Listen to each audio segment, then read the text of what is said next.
Cuando Cristo se presenta a la iglesia de Filadelfia, Él dice: yo soy el santo, yo soy el verdadero, yo soy el que tiene las llaves, dice Cristo.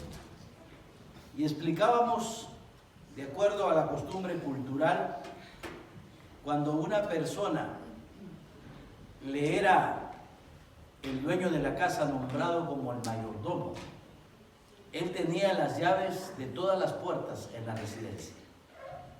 No había puerta donde este hombre no tenía la llave. Y eso le daba el control absoluto de todo. Cristo es el que tiene la llave. Cristo es el que tiene el control absoluto de todo. ¿Está apagado? Es que no hemos pagado la red. ¿Ah? La billetera, cuidado. La billetera. Francisco. Y entonces Dios tiene control. Él puede abrir una puerta y no hay poder humano que la cierre. Él puede cerrar una puerta y no hay poder humano que la abra. Él tiene control. Tiene control sobre la vida, tiene control sobre la muerte. Él puede controlar la puerta de la muerte. Si Él quiere, esta noche Él puede abrir la puerta para que tú mueras.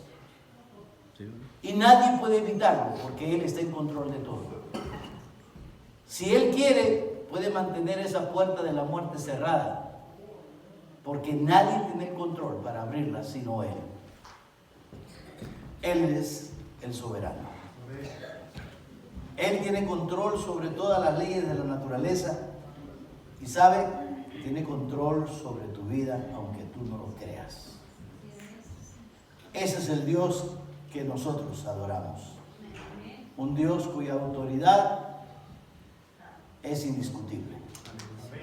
Vamos a inclinar nuestros rostros y vamos a orar, porque Él tiene control absoluto. Señor y Padre, en esta noche quiero darte gracias, bendito Dios, porque nos han permitido, Señor, alabar tu santo nombre. Y qué bueno, Señor, recordar que cuando la alabanza sale del corazón de un pueblo santo, verdadero, limpio, es una alabanza que está destinada a mover tu mano poderosa, bendito Dios. Lo vemos en diferentes relatos bíblicos, como cuando el pueblo gritó alabanza a tu nombre, los muros de aquella ciudad vinieron abajo. Vimos como Pablo y Silas alabando y cantando himnos de alabanza a tu nombre y orando, aquellas puertas de las cárceles se abrieron y las cadenas se cayeron para dar libertad. Hoy, esta noche, Señor, tu pueblo te ha alabado, te ha honrado, te ha glorificado. Y esperamos ver tu mano poderosa trabajando en los corazones de tus hijos. Señor amado, que reconozcamos nuestras faltas, que reconozcamos nuestros pecados, que las murallas enormes del orgullo se caigan en el poder de tu mano, porque tú estás en control de todo. Señor, te rogamos que al abrir tu palabra, Señor, lo hagamos bajo tu Santo Espíritu. Y que aprendamos, Señor, las verdades para aplicarlas a nuestra vida como tú lo demandas. Bendícenos, Padre, te lo rogamos esta noche. En el nombre de Jesús te damos gracias. Amén, Señor, y amén. Vamos a tomar asiento. Y rápidamente vamos a ir al capítulo 19 de Levítico. Levítico tiene 27 capítulos, si bien no recuerdo. Estamos terminando o por terminar todavía el capítulo 19. Y vamos a seguir, si Dios lo permite, hasta el capítulo 27 y lo vamos a terminar. Hemos estado hablando acerca de la vida santa. Cuando Cristo se presenta a las iglesias, en el caso de Filadelfia, se presenta como el santo. Y se presenta como el santo para demandar, porque Él tiene la autoridad para hacerlo. Dígame si le parece. Él tiene la autoridad para hacerlo. Él demanda. Él ordena, Él establece que cada uno de nosotros seamos santos como Él es santo. Así de sencillo. Y por eso nos enseña en su palabra a vivir una vida de santidad. Y lo último que estuvimos viendo la semana pasada es que el santo del Señor sabe distinguir entre lo bueno y lo malo. Sabe distinguir entre lo que es de Dios y lo que es del diablo. Sabe distinguir entre lo que es espiritual y lo que es carnalidad. Distingue las cosas diferentes. Vimos el versículo 19 el domingo pasado que dice: mis estatutos guardarás, no harás ayuntar tu ganado con animales de otra especie. Estaba prohibido ayuntar, es decir, cruzar. Mire, y lo que el hombre hoy día hace: cruzar animales de diferentes especies. Estaba prohibido. ¿Qué más le dice? Tu campo no sembrarás con mezcla de semillas. Estaba prohibido mezclar el campo con diferentes semillas. Y no te pondrás vestidos con mezclas de hilos. No podían colocarse vestidos de diferentes colores. No podían mezclar los colores. Ahora, ¿es pecado todo eso? En el Antiguo Testamento para la nación de Israel era pecado desobedecer estos estatutos del Señor. Pero esto, que es algo tangible en el Antiguo Testamento, se convierte en algo intangible, espiritual en el Nuevo Testamento. En el Antiguo Testamento era algo literal. En el Nuevo Testamento es algo espiritual, para enseñarnos hoy en día que no podemos hacer mezclas. Por ejemplo, en el libro de Corintios, el apóstol Pablo, en 2 de Corintios capítulo 6, dice: no hagas yugo desigual con los incrédulos. Y hace una serie de preguntas. ¿Qué armonía hay entre el templo de Dios y el templo de los ídolos? ¿Qué armonía hay entre Dios y Belial? ¿Qué armonía hay entre el creyente y el incrédulo? ¿Se pueden mezclar? No se pueden mezclar. No puede haber mezcla, porque uno es del diablo y el otro es de Dios. El incrédulo es templo de Satanás y el creyente es templo del Espíritu Santo. No hay armonía entre el templo de Dios y el templo de los ídolos, dice la palabra del Señor. Lo último que vimos estaba en el versículo 31 de este pasaje, ¿ok? Para enseñarle que las personas, los hombres santos, echan a un lado los métodos no santos. Por ejemplo, dice el versículo 31, no os volváis a los encantadores ni a los adivinos, ni los consultéis contaminándoos con ellos. Yo, Jehová vuestro Dios. Qué interesante. Qué triste cuando miramos cristianos que salen muy tempranito a trabajar, se sientan a tomar su taza de café. Tomar café no es pecado, por cierto, pero leer el horóscopo sí, ¿verdad? Y a veces hay cristianos, entre comillas, que les gusta ver el horóscopo antes de salir a trabajar, a ver qué me depara el destino. El verdadero santo del Señor echa a un lado todos estos métodos no santos, y voy a añadir una palabra: métodos satánicos, porque son métodos que el diablo ha inventado. Y vea cómo la gente gana dinero engañando a la gente. Si no, mire, muchas cuadras de la Federal hay rótulos como se leen las manos, se leen las plantas de los pies, se echan las cartas, se leen la tacita de café, o le hago amarres de amores como Jimmy hizo con Karen. Por eso ella anda tan enamorada. ¿Verdad que esos títulos? Todo eso es del diablo. Y tenemos que tener mucho cuidado por las escuelas, por ejemplo. Es bien sabido que en las escuelas se juega mucho con la ouija. Eso es satánico, niños que me están escuchando. padres de familia aconsejen a sus hijos, eso proviene del diablo. Cuidado. Es decir, que para lograr el éxito de la obra de Dios, depende enteramente en el poder y la sabiduría del Espíritu de Dios. Por eso es que aprendemos la Biblia. Esta noche vamos a hablar de la ley contra el adulterio. Pero este adulterio es algo especial. No es el adulterio común y corriente, es el adulterio de una esclava desposada. A veces miramos cosas en la Biblia y nos preguntamos, ¿por qué dejó esto aquí Dios? ¿Qué nos quiere enseñar? ¿Verdad? Así nos rompemos la cabeza. Y vamos ahora al capítulo 19, versículo 20. Y vamos a leer hasta el 22 para echar el contexto de lo que el Señor quiere enseñarnos esta noche. Preste atención, porque si no presta atención se pierde el mensaje y se pierde todo. Si un hombre, lo tiene, capítulo 19 de Levítico, verso 20.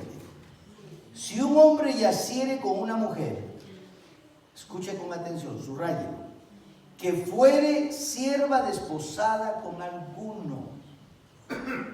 No es una sierva cualquiera, no es una esclava cualquiera, es una esclava que estaba desposada con un hombre. Comprometida. Panchito, el gordo Panchito.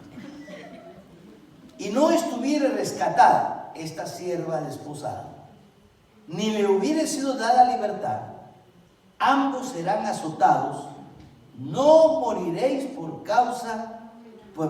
cuanto ella no es libre. Y el hombre, traerá a Jehová a la puerta del tabernáculo de reunión un becerro en expiación por su culpa. Y con el carnero de la expiación lo reconciliará el sacerdote delante de Jehová por su pecado que cometió. Y se le perdonará su pecado que ha cometido. Por un lado, la sierva no moría. Y vamos a ver por qué razón no moría. Y por otro lado, el hombre tampoco moría, pero tenía que expiar el pecado que había cometido. Miremos primeramente el castigo del adulterio, que era muy, pero muy severo. El adulterio era castigado antiguamente muy severamente. Qué interesante que la Biblia compara el adulterio físico de una pareja con el adulterio espiritual, cuando vamos tras maestros con falsas doctrinas, adulterando la palabra del Señor. Y el castigo también es terrible, créanme. Pero aquí vamos a mirar este adulterio normal. En el libro de Levítico capítulo 20, miren lo que pasaba en el Antiguo Testamento. Si estuviéramos en el Antiguo Testamento, ¿cuántos hombres y mujeres hubieran muerto? Porque hoy el adulterio es algo como darse la mano en un saludo. Muy normal casi. Levítico 20:10. Mire lo que pasaba en el Antiguo Testamento. Levítico 20:10. Si un hombre cometiere adulterio con la mujer de su prójimo, el adúltero y la adúltera indefectiblemente serán muertos. O sea, no había nada que pudiera salvarlos. Indefectiblemente, invariablemente, determinantemente, tenían que ser muertos. Y no solamente el hombre, sino también la mujer. Qué interesante que cuando vemos en el Nuevo Testamento aquella mujer que había sido sorprendida en pleno adulterio, dice, y los religiosos de la época la perseguían. ¿Se acuerdan? ¿A quién perseguían? ¿A él o a ella? A ella. ¿Y a él por qué no? Porque no les convenía, ¿verdad? Eso nos enseña que el hombre muchas veces usa la palabra de Dios para su propia conveniencia, para su antojo. Pero la Biblia decía muy claramente que ambos tenían que morir. Así trataban a los adúlteros en la época del Antiguo Testamento. Mire Deuteronomio capítulo 22. Deuteronomio capítulo 22. Si lo tiene, avíseme, por favor.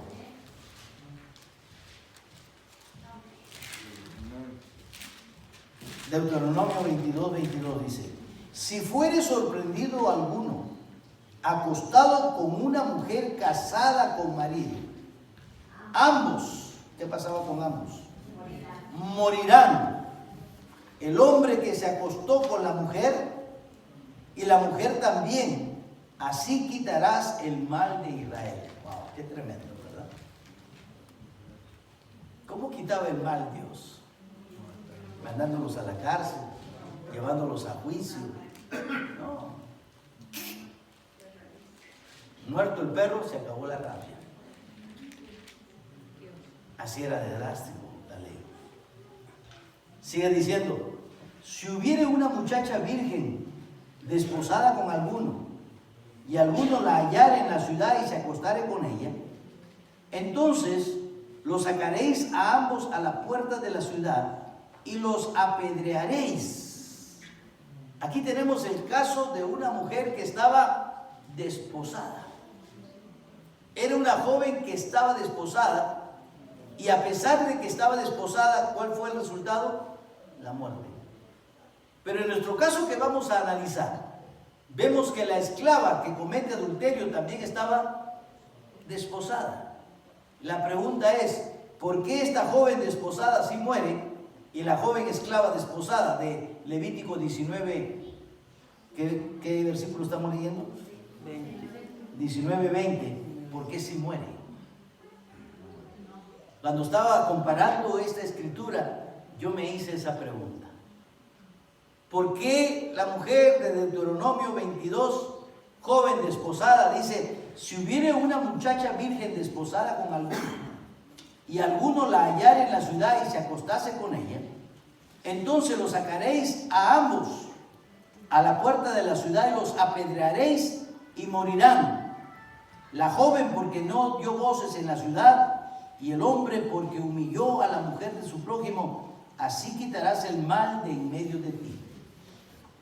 En cambio, la mujer de Levítico 19:20 no moría. Esta joven de Deuteronomio 22 sí moría. Cometieron el mismo pecado. Ambas estaban desposadas. Pregunta: ¿por qué aún así la matan y a la otra la perdonan?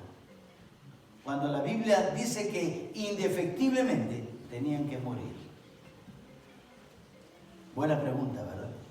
El próximo domingo la contestamos. Vámonos a casa ahora. No, mentira. ¿Dónde está la diferencia? Vamos a analizar. Regresemos a Levítico 19:20. Es 20, ¿verdad? Sí, 20. Estamos hablando de una sierva desposada con alguno y no estuviese rescatada, ni le hubiere sido dada libertad, no morirá. Aquí está la razón por la cual no moría: por cuanto ella no es libre. Era una esclava. Estaba sujeta a un amo, a esclavitud. Nota algo bien interesante: sierva desposada con alguno y no estuviera rescatada. ¿Qué está diciendo?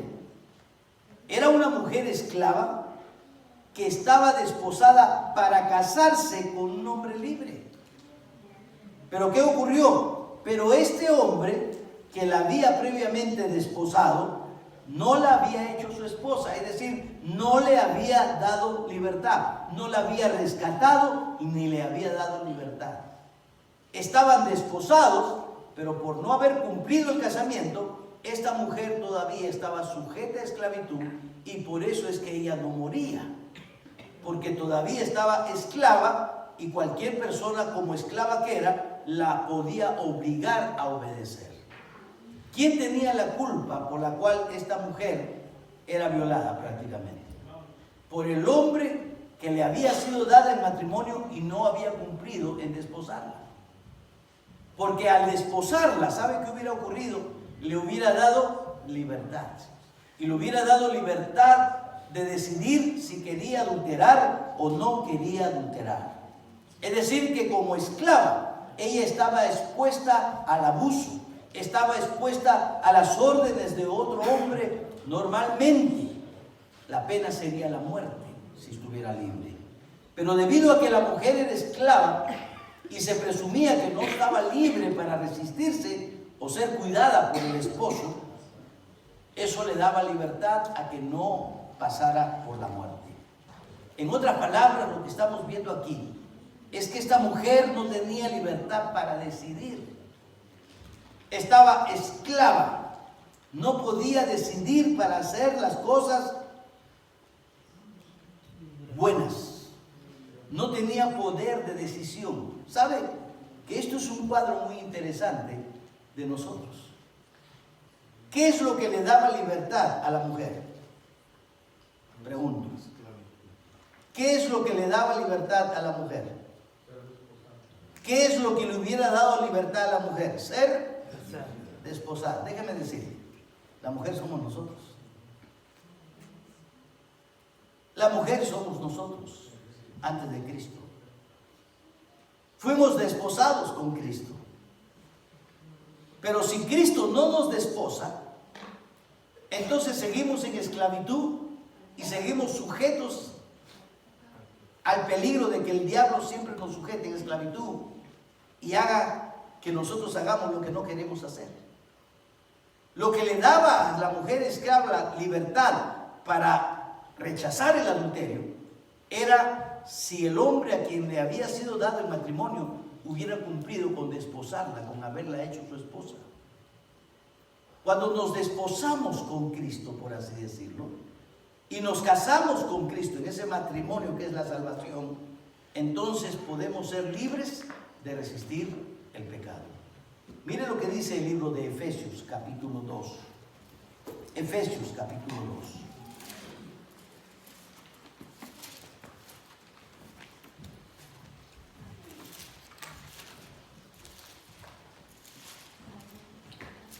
La palabra del Señor nos dice en el versículo 10. Dice, porque somos hechura suya, creados en Cristo Jesús, ¿para qué? Para buenas obras, las cuales Dios preparó de antemano para que anduviésemos con ellas. ¿Cuándo es que caminamos haciendo buenas obras? ¿Cuando no teníamos a Cristo? No, cuando tenemos a Cristo. Una vez que somos desposados con Cristo, tenemos el poder para hacer las obras que antes no podíamos hacer. Este es el caso aquí en esta historia. Si la mujer hubiera sido desposada, tendría libertad y no estaría bajo el abuso de la esclavitud, como vemos en este caso. Como les digo, este es un cuadro de la libertad que tenemos en Cristo. Es decir, que cuando nos desposamos con Él, quedamos libres de la maldición del pecado. El mismo Señor Jesucristo en el libro de Juan, capítulo 8, versículo 32, dice, y conoceréis la verdad, y la verdad os hará libres. Qué interesante. Conoceréis la verdad. ¿Recuerdan lo que significa la palabra conocer? Relación, y una relación íntima como de esposos. Y conoceréis, ¿quién es la verdad? Cristo. En otras palabras, está diciendo, juntándolo con la verdad de lo que estamos aprendiendo, si yo te desposo, dice Cristo, si me conoces como esposo, yo que soy la verdad, esa relación te hará libre. Libre del poder del pecado, libre del poder de la tentación, libre del poder del diablo. Y conoceréis la verdad, y la verdad os hará libres. Esto es lo que Levítico nos enseña en esta historia de la mujer esclava desposada. Una vez que hubiera sido desposada, esa mujer tenía libertad y tenía el poder para rechazar el pecado. Pero aún como esclava, esta mujer sucumbió ante el adulterio. Pero no solamente no moría ella, no moría él. Las leyes decían que ambos tenían que morir, ¿verdad? Aún en Deuteronomio 22, con esta joven también desposada, ambos mueren. ¿Por qué el hombre no muere? Porque en la justicia de Dios, la ley decía que los dos tenían que morir. Y si uno era perdonado, el otro también, pero tenía que cumplir un requisito. Regrese conmigo a Levítico capítulo 19, versículo 21.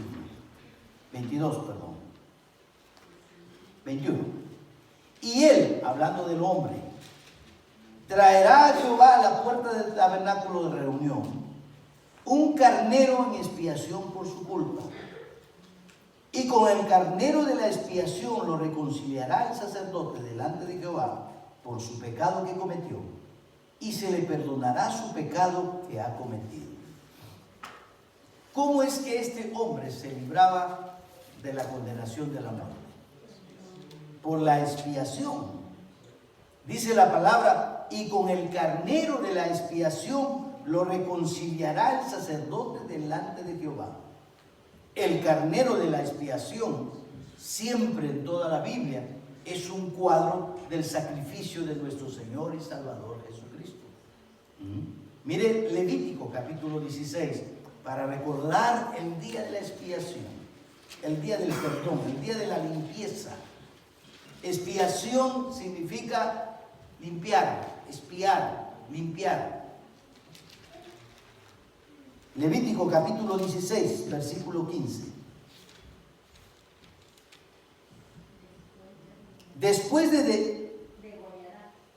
degollará el macho cabrío en expiación por el pecado del pueblo, y llevará la sangre detrás del velo adentro.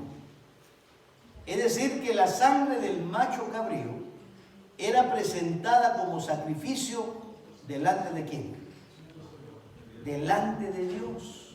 Porque el sacerdote llevaba esa sangre atrás del velo, es decir, dentro del lugar santísimo. Porque tenían que presentar esa expiación delante de Dios. Cristo Jesús, cuando hizo su sacrificio cruento en la cruz del Calvario, Él ascendió con su sangre que sirvió de expiación a nuestros pecados y la llevó a la presencia de Dios Padre, allá en el cielo, en el lugar santísimo. Dice, y hará de la sangre como hizo con la sangre del becerro, y la esparcirá sobre el propiciatorio y delante del propiciatorio. Así purificará el santuario. Recuerde lo que significa expiación. ¿Qué significa expiación? Limpiar, purificar, lavar. Así purificará el santuario a causa de las impurezas de los hijos de Israel. Mire, escuche. No se ponía la sangre sobre el hombre. Se ponía la sangre ahí en el santuario, para limpiar el santuario, para purificar el santuario. ¿Por qué? Porque nuestro pecado mancha la santidad de Dios. Por eso la Biblia enseña que todo pecado es contra Dios. Cuando tú ofendes a tu hermano, estás ofendiendo ¿a quién?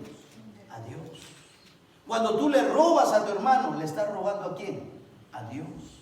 Cuando tú le mientes a tu hermano, le estás mintiendo a Dios. Todo pecado es contra Dios. Por eso se purificaba el santuario. Porque mi pecado había manchado ese santuario de Dios. Mi pecado había manchado la santidad de Dios. Y por eso en estos sacrificios dice, así purificará el santuario a causa de las impurezas de los hijos de Israel, de sus rebeliones y de todos sus pecados. Nuestros pecados mancharon la santidad de Dios. Los pecados de la humanidad son contra Dios. De la misma manera hará también al tabernáculo de reunión, el cual reside entre ellos en medio de sus impurezas.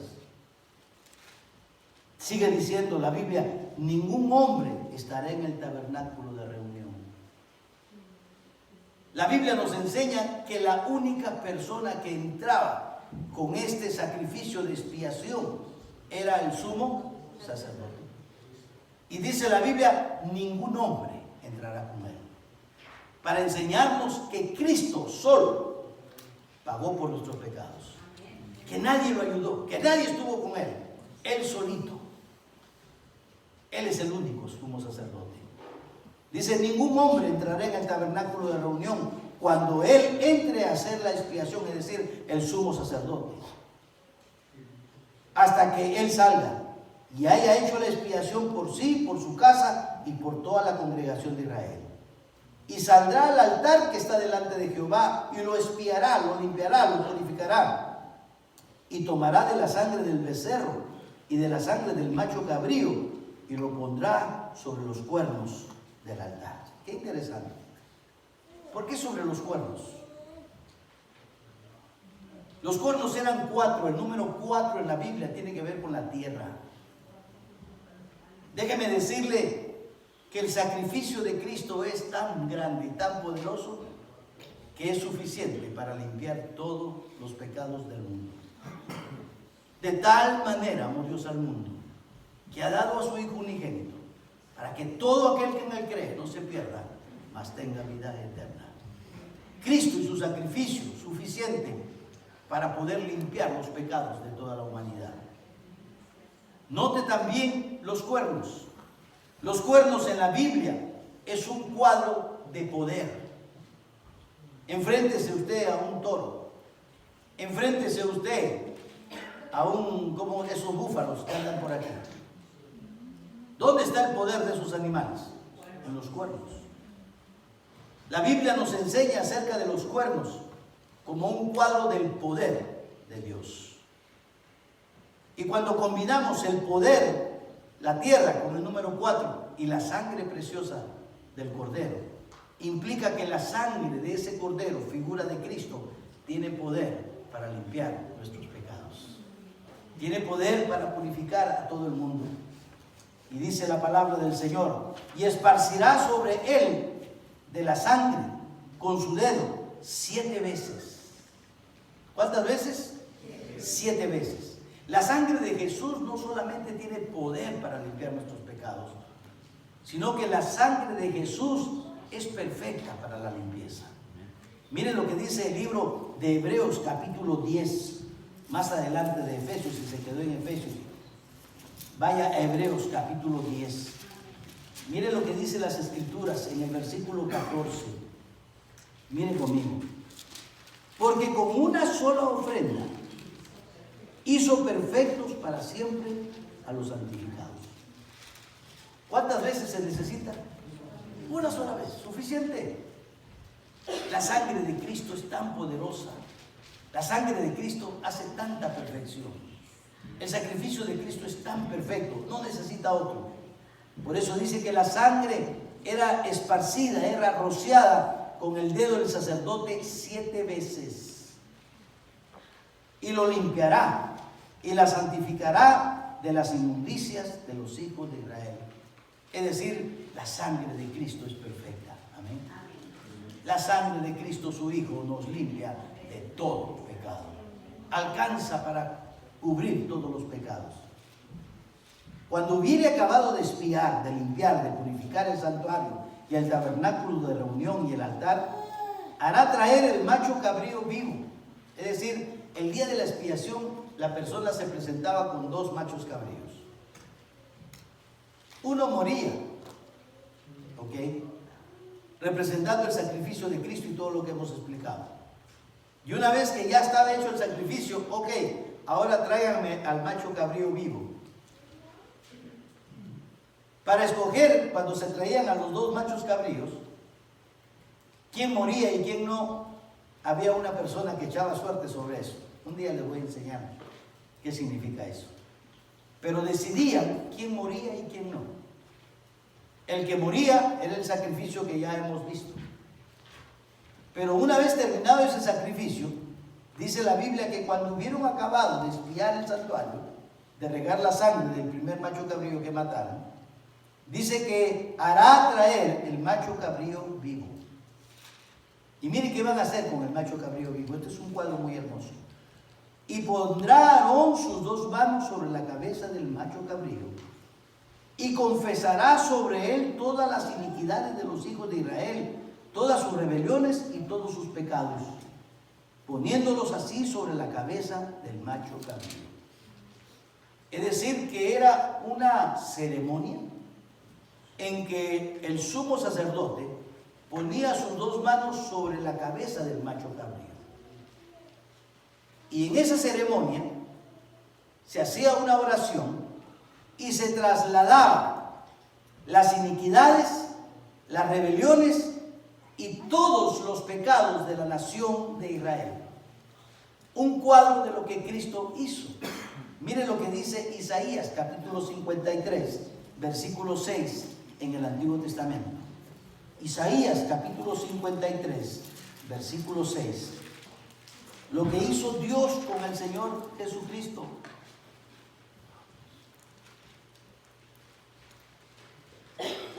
Todos nosotros nos descarriamos, dice Isaías 53, 6. Todos nosotros nos descarriamos como ovejas. Cada cual se apartó por su camino. Mas Jehová cargó en él el pecado de todos nosotros. Cuando el sumo sacerdote estaba haciendo ese acto de transferir con sus manos sobre la cabeza del becerro, del macho cabrío, las iniquidades, los pecados, las impurezas de la nación de Israel, estaba cumpliendo esta profecía de Isaías 53, 6, cuando Dios carga sobre Cristo los pecados y las impurezas de todos nosotros. La Biblia dice en el Nuevo Testamento que cuando Cristo estaba muriendo en la cruz del Calvario,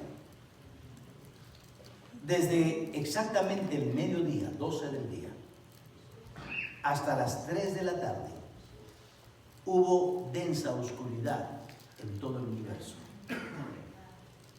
Porque en ese instante, Cristo exclama levantando su mirada al cielo y dice: Elí, Elí, lama sabactani. Señor, Señor, ¿por qué me has abandonado? Ese era precisamente el instante mismo en que Cristo en la cruz del Calvario estaba cargando los pecados negros y abundantes de toda la humanidad. Por nosotros se hizo pecado, al punto que ni su propio Padre, por causa de que Él es santo, 3 veces santo, se pudo acercar a su propio Hijo, porque Él estaba cargando con nuestros pecados. Lea nuevamente Isaías 53, 6.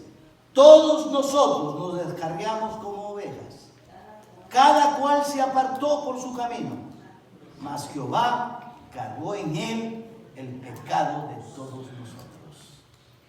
La oscuridad a plena luz del día es un cuadro de esos pecados que Cristo estaba cargando en ese momento. Y luego que hacía esta ceremonia, miren lo que el sumo sacerdote con este macho cabrío, colocando sobre su cabeza las iniquidades, las rebeliones y los pecados de todo el pueblo.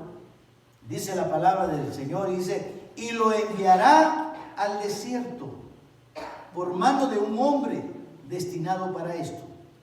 Y aquel macho cabrío llevará sobre sí todas las iniquidades de ellos a tierra inhabitada, y dejará ir al macho cabrío por el desierto.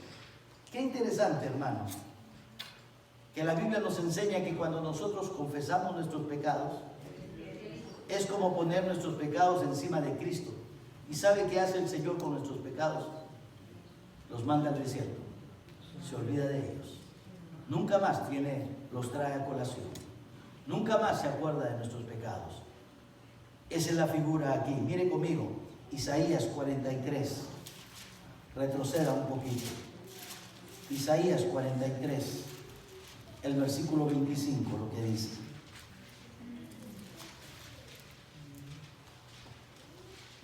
yo, dice Jehová, yo soy el que borro tus rebeliones por amor de mí mismo, y no me acordaré de tus pecados.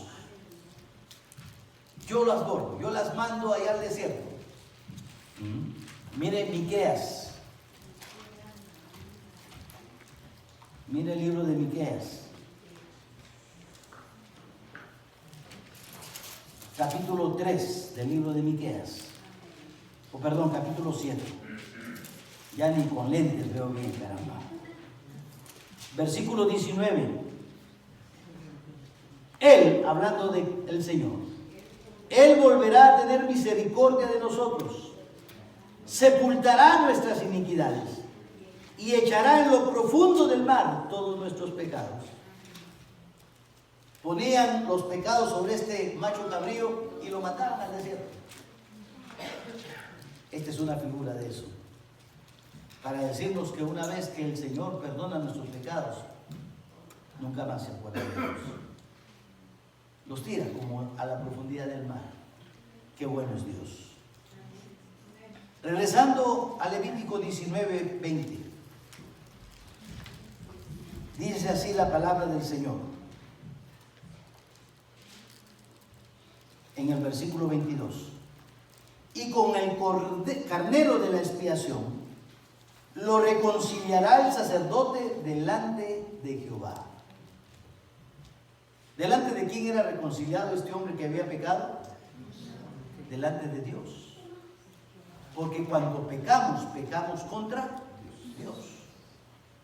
Cuando pecamos, se rompe la relación que hay entre nosotros y Dios. Cuando pecamos es cuando una pareja de esposos se pelean, ¿verdad? A mí me gusta pelearme porque me gusta la reconciliación. Y por eso nos andamos peleando, ¿verdad, Marcelo? Para reconciliarnos. Porque la reconciliación es algo bonito. Cuando nosotros pecamos, peleamos con Dios. Y entonces, ¿qué tenemos que hacer? Reconciliarnos. Déjeme decirle, el hombre cuando llega a este mundo, llega como enemigo de Dios.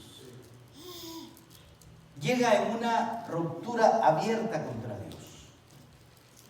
Y todo hombre necesita encontrar la reconciliación con Dios.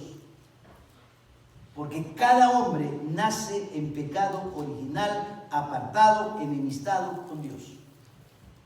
La Biblia dice en Romanos 3:23, por cuanto todos pecaron y están destituidos de la gloria de Dios, separados, peleados con Dios, todos los hombres. Por eso dice, por cuanto todos, sin excepción alguna. Cristo precisamente vino a este mundo para reconciliarnos. Nosotros como creyentes cuando pecamos, nos reconciliamos a través de Cristo. Ese pasaje famoso que aprendemos que dice, si confesamos nuestros pecados, Él es fiel y justo para perdonar nuestros pecados y limpiarnos de toda maldad. Cristo nos reconcilia con el Señor. Cristo nos reconcilia mediante su sacrificio expiatorio. Miren lo que dice Romanos capítulo 5, versículo 10. Romanos 5:10. Porque si siendo enemigos, ¿cómo éramos? Enemigos. Fuimos reconciliados con Dios. Nos reconciliamos, nos amistamos con Dios por la muerte de su Hijo. Es decir, Cristo nos reconcilió con Dios. Mucho más estando reconciliados, seremos salvos por su vida. Y no solo esto, sino que también nos gloriamos en Dios por el Señor nuestro Jesucristo, por quien hemos recibido ahora la reconciliación.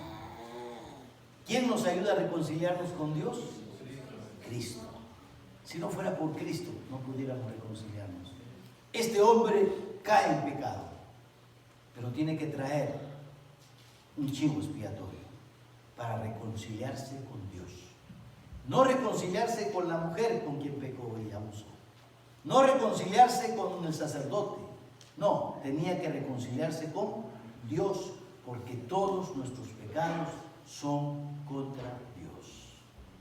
Así que si tenemos que reconciliarnos, con el primero que tenemos que hacerlo es con Dios, después por supuesto con nuestro semejante. Pero ahora nosotros como creyentes, reconciliados con Cristo, ahora tenemos la responsabilidad de anunciar al mundo que tiene esa oportunidad de reconciliarse con Dios. Mire conmigo, 2 de Corintios capítulo 5, versículo 18. 2 de Corintios 5, 18. Y todo esto, dice la palabra, 2 de Corintios 5, 18, proviene de Dios, quien nos reconcilió consigo mismo por Cristo y nos dio el ministerio de la reconciliación. Que Dios estaba en Cristo reconciliando consigo al mundo, no tomándoles en cuenta a los hombres sus pecados. Otra vez, nos encargó a nosotros la palabra de la reconciliación. Así que somos embajadores en nombre de Cristo, como si Dios rogase por medio de nosotros. Os rogamos en nombre de Cristo, reconciliaos con Dios. Al que no conoció pecado, por nosotros lo hizo pecado, para que nosotros fuésemos hechos justicia de Dios en él. Si tú no estás reconciliado con Dios esta noche, puedes hacerlo. Reconcíliate con Dios. Reconcíliate con tu hermano. Reconciliémonos. Si queremos anunciar el mensaje y cumplir con el ministerio de la reconciliación, tenemos que dar el primer paso. Reconciliémonos nosotros primero delante de Dios. Vamos a inclinar nuestros rostros. En unos minutos observaremos la Santa Cena. Y uno de los principios importantes en la Santa Cena, antes de tomarla, es que nos reconciliemos precisamente. Si hay pecado en tu vida, ese pecado es contra Dios. Aunque tal vez ofendiste a tu prójimo, te exaltaste contra tu prójimo, pero déjame decirte que ese pecado primero ofendió la santidad de Dios. Y en este momento tú puedes tener la oportunidad de venir al altar del Señor y reconciliarte con Cristo Jesús. ¿Alguien quiere hacer esa determinación en su vida esta noche? Venga con toda confianza antes de observar la Santa Cena. Y de esa manera va a estar preparado para tomar los elementos de la Santa Cena si todavía no lo ha hecho en la mañana. Pero si necesita reconciliarse, este es el tiempo para hacerlo. Habrá alguien que quiera venir al altar del Señor y decirle: Padre, reconozco que he pecado contra el cielo y contra ti, como el Hijo pródigo. No soy digno de ser hecho tuyo. Quiero reconciliarme contigo. Y pídale perdón a Dios. ¿Habrá alguien? Amén. ¿Alguien más? ¿Habrá alguien que quiera reconciliarse con el Señor? ¿Habrá alguien? Sea honesto delante de Dios. Yo tengo problemas con mi prójimo. Yo guardo amargura en mi corazón. Señor, yo quiero reconciliarme contigo porque mi pecado ofende tu santidad, como hemos visto. Recuerda, el sacerdote lo primero que limpiaba era el santuario. ¿Por qué? Porque lo primero que ofendemos cuando pecamos es a Dios. Ensuciamos la santidad de Dios. Así que este es el momento de reconciliarse con el Señor. Ya no va a traer un macho cabrío, no. Ya Cristo pagó por usted. Ya Él cargó con todos sus pecados. Solo usted tiene que confesarlos y pedirle perdón. Porque si confesamos nuestros pecados, dice la Biblia, Él es fiel y justo para perdonar nuestros pecados y limpiarnos de toda maldad. ¿Alguien más quiere venir? ¿Alguien más quiere reconciliarse con el Señor? Tú reconoces que en tu vida hay pecado. Tú lo reconoces. Ven y reconcíliate con el Señor. El orgullo, la falta de fe, las mentiras, todo eso es pecado. El gritarle a la esposa, el hablarle mal a los hijos, el montar en ira descontrolada, todo eso es pecado delante de Dios. El actuar sin fe, todo es pecado. Reconcíliese con Dios para poder llevar adelante el ministerio de la reconciliación que Él nos encargó. Padre Celestial, gracias una vez más. Gracias por tu palabra, Señor. Gracias por esta enseñanza tan profunda de aquella esclava desposada, que por causa de no recibir y ser desposada, sucumbió ante las cadenas del pecado. Oh Señor amado, gracias porque un día nuestro esposo nos desposó y nos dio libertad. Porque Él mismo dijo: y conoceréis la verdad, y la verdad os hará libres. Hoy tenemos libertad para hacer lo que antes no podíamos hacer, las obras que tú has diseñado para que andemos en ellas. Padre, gracias Gracias por esta fiesta de la expiación. Gracias por esta enseñanza espiritual. Gracias porque Cristo llevó nuestros pecados. Cristo pagó la deuda por nosotros. Y Padre, ahora tenemos un ministerio importante, el ministerio de la reconciliación. Pero algunos de tus hijos están aquí en tu altar, Señor, para reconciliarse contigo. Solo tú conoces sus mentes, sus corazones. Y solo tú puedes restaurar sus vidas, Señor, y reconciliarlos contigo. Te pedimos perdón por nuestras faltas. Te pedimos perdón por nuestras iniquidades. Te pedimos perdón por nuestros pecados. Aún nuestra mente sucia y pecaminosa muchas veces, Señor, se atreve a ofender tu santidad con pensamientos inicuos. Perdónanos, Padre. Límpianos, Señor. Limpia nuestra mente, nuestro corazón, nuestras manos. Limpia nuestros labios, Padre Celestial. Limpia nuestros ojos, que nuestras miradas sean tiernas, limpias, sin malicia. Limpia nuestra boca, Señor, que nuestros labios no te ofendan, ni ofendan a nuestros semejantes. Limpia nuestros pies, Señor, para que nuestro andar sea digno de ti, Señor. Límpianos, Padre. Límpianos para poder ser embajadores dignos, representantes tuyos, Señor. Te lo pedimos. Bendice a tu iglesia, Padre. Ayúdanos a crecer espiritualmente. Ayúdanos a forjar, Señor, a Cristo en el corazón de cada uno de tus hijos. Ayúdanos, Padre Celestial, a invitar, a llegar a la estatura de la plenitud de Cristo, tu Hijo, Padre. Señor, bendice a aquellos que no pudieron estar en ningún servicio hoy día. Pero gracias, Padre, porque hoy tenemos un directorio que nos hace recordar quién nos tuvo para llamarnos, para animarnos, para hablarles con ternura, con amor y expresarles cuánto les amamos y los extrañamos. Padre Celestial, gracias por tus hijos. Gracias, bendito Señor. Quédate con nosotros lo que resta del servicio, te lo rogamos. Te damos gracias en el nombre de la plenitud de Cristo. Amén, Señor. Amén. Hermanos, Dios les bendiga.